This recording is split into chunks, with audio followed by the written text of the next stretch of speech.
Little heads up, the audio in this video is not great. What I usually do is I record my video straight to my camera, and then I record the audio via my microphone to my computer. I'll go into editing, mash and sync it all up, and then you'll get that sweet, sweet, crispy sounding audio. Unfortunately, I work with Windows. Windows decided to crash, so I lost all of my audio files. Luckily, I'll still have all of my video files because they were stored on the SD card separately. But what you will be hearing will be taken directly from the camera's microphone, which is not great. Back onto the video. How's it, guys? I hope everyone's had a good Christmas and a well-deserved break. I'm finally in the new setup. So I'm sure you can already tell by the intro that this is going to be an underwater explorative video. It's from one of my favorite diving spots in Cape Town in Cosy Bay. This is my second dive at this location, and also the second time I've only ever used my GoPro underwater. So a lot of this was me figuring out the different settings and just like playing around. Just a heads up, things are gonna get a bit technical, so if you want to skip ahead, I'll have some timestamps posted down below so you can jump right to the content. So I took some of these recordings in GoPro's natural vivid settings, as well as log color. What is log color, you ask? That's a good question. Log color refers to a logarithmic gamma curve that captures in a much wider dynamic range than standard color profiles. This results in flat, desaturated, low contrast footage that looks quite washed out, but actually provides the most flexibility when it comes to color grading in post-production. You can then apply a LUT to this log footage, transforming the colors. What is a LUT, you ask? That's another good question. LUT stands for lookup table, which is a mathematic formula that transforms the colors in your images and footage. It acts as a preset to quickly change the look and mood of footage for creative grading, which you can then tweak to your liking.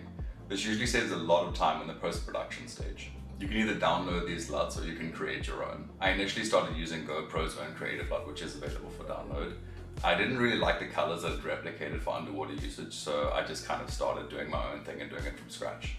As I was still trying to understand everything and I was just playing around, I brought my own red filters with.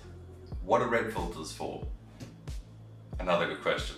Water absorbs color the deeper you go, so longer wavelengths like red are absorbed first. This makes underwater scenes very blue and green, resulting in dull, inaccurate colors. By adding a red filter, you are correcting the natural color shift and balancing the colors of the footage by removing the excess cool tones. This helps the white balance. You get different red filters to use depending on the depth and color of the water. I was diving in quite shallow water, so I went for quite a light red. Phew! I warned you that was going to get quite technical. Glad you're still with me. Now onto the dive. Cosy Bay is a very popular dive site in Cape Town, located just past Back Oven on the way to Llandudno. The location has tons to see, from diverse aquatic wildlife and an old abandoned ship anchor. Now, I'm an old Durban boy, so this water was freezing when I first started diving. I could have sworn there was a stage in my life where I could walk on water, because if anything touched my leg, I was out of there. So it took a bit of patience to get used to the kelp. But once I started diving here, man, did I fall in love with it. There's nothing quite like swimming through the kelp forest, like swinging and flying through the trees in a canopy. It's a truly beautiful and awesome experience. This first bit of footage is of a fire heading through to a clearing in the kelp. You'll notice the abundance of sediments and organic matter in the water, which makes it quite murky. This is caused by strong ocean currents and swells, stirring up sand and sediments from the ocean floor. The organic matter comes from waves hitting the vegetation, breaking it down into the water, which also creates sea foam. One thing I really love about diving is hearing the clicking noises created by various organisms in the ecosystem, like fish eating or communicating with each other. You can hear it quite clearly in this footage.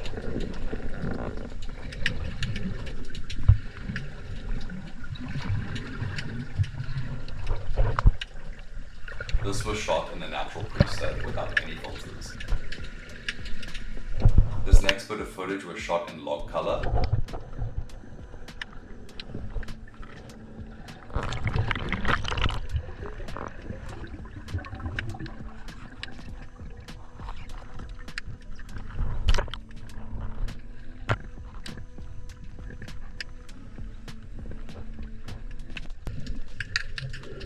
Here, I found a large, sandy clearing where you can truly hear the pops and cracks of the ocean. I think it was especially loud here, as it was a large opening with no rocks or kelp to interfere with the sound waves.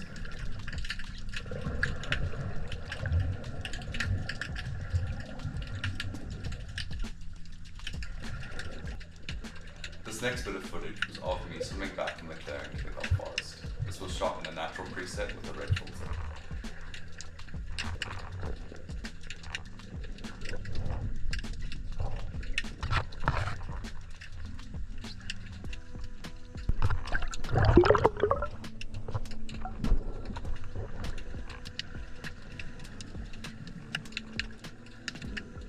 I spotted some carpenter fish just to the left here before spotting a red sea star on the floor.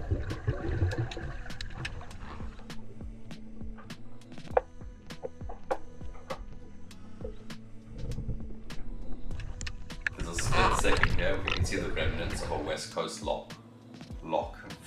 There's a split second here where you can see the remnants of a west coast rock lobster.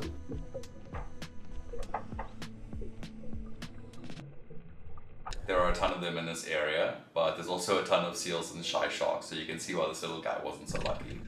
You can see some more carpenter fish as I turn around. After this, I made my way back into the clearing. Here, I was shooting in log color with a red filter, which I eventually slipped off.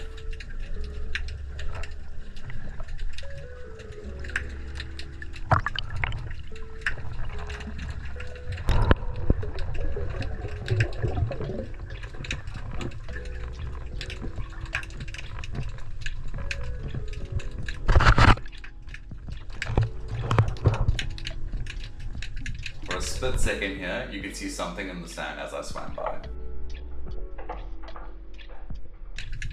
I've narrowed it down to what I believe is a ghost nudibranch. The reason I think it's a ghost nudibranch is due to the rhinophores, which are the sensory-like appendages at the top of its head. I also think this because of its color, or lack thereof. I don't know, I only saw it for a second. I did try to look for it again, but I had no luck. I guess that's why they call it the ghost nudibranch.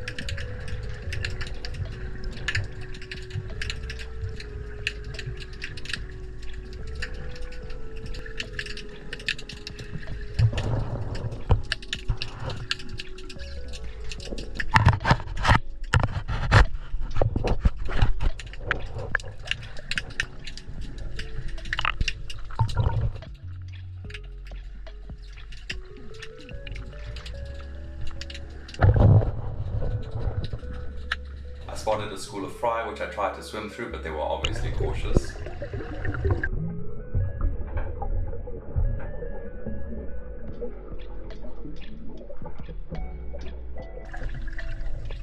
Now, for the highlight of this dive.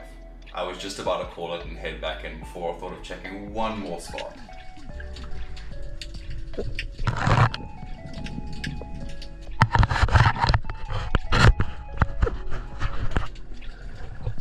This purple encrusting sponge caught my eye, along with some orange wall sponge. I turned to the right, and boom! Two dark shy shark huddled together in a crevice. I couldn't believe what I was seeing.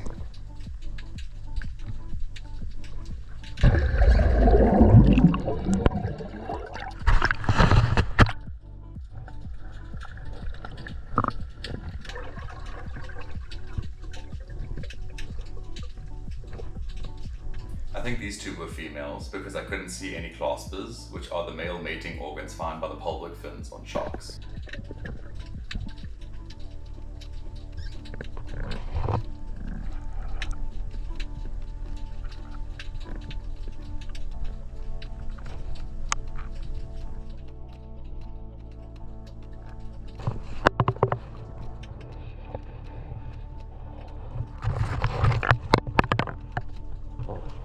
He's a very brave clipfish, actually having a go at my camera. I think he either didn't like the red filter or he didn't like his reflection in the lens.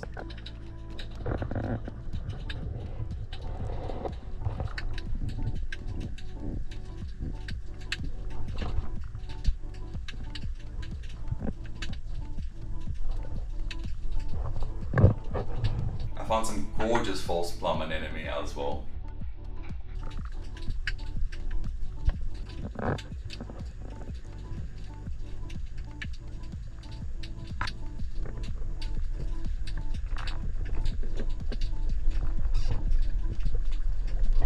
So they're actually called shy sharks due to their defensive behavior of curling up into a donut shape when they feel threatened.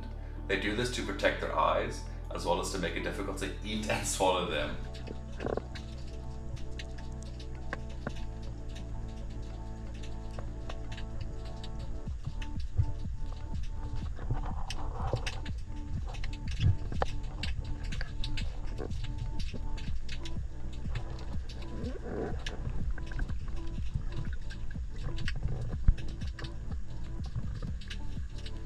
There were tons of different clipfish hiding amongst the kelp, ranging in different colors and sizes. There were also quite a few Cape rock crabs.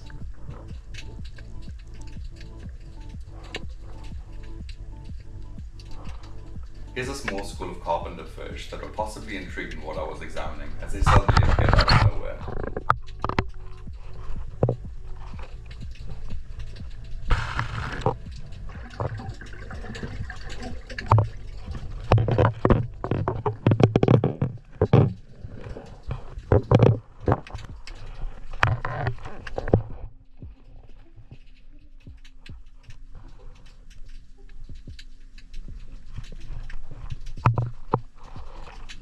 After that awesome experience and my GoPro starting to run out of storage, I decided to head back home.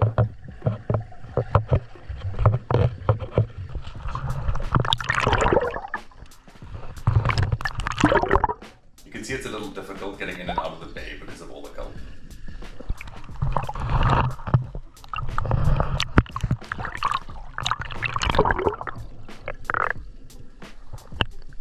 Doing these kind of videos has really reignited my passion and made me remember my love for the ocean. I'm really happy that I started this channel and I just love shooting content for it. Expect to see a lot more of these videos, maybe shot in a little bit of a different format, as you'll see soon. I really love doing these underwater videos and I can't wait to share more with you guys. Apologies for the delay in content. We had a big move before the end of the year, and then Christmas. And then New Year's. Merry Christmas, by the way. Happy New Year's too. Now that we're in the new year, I plan to really get the ball rolling and to start pushing content out more regularly. Make sure to subscribe if you want to keep up with all of that. If you've got any questions or you want to see something in more detail, drop a comment down below and I'll get to it. Until next time, thanks for watching guys, and stay sassy.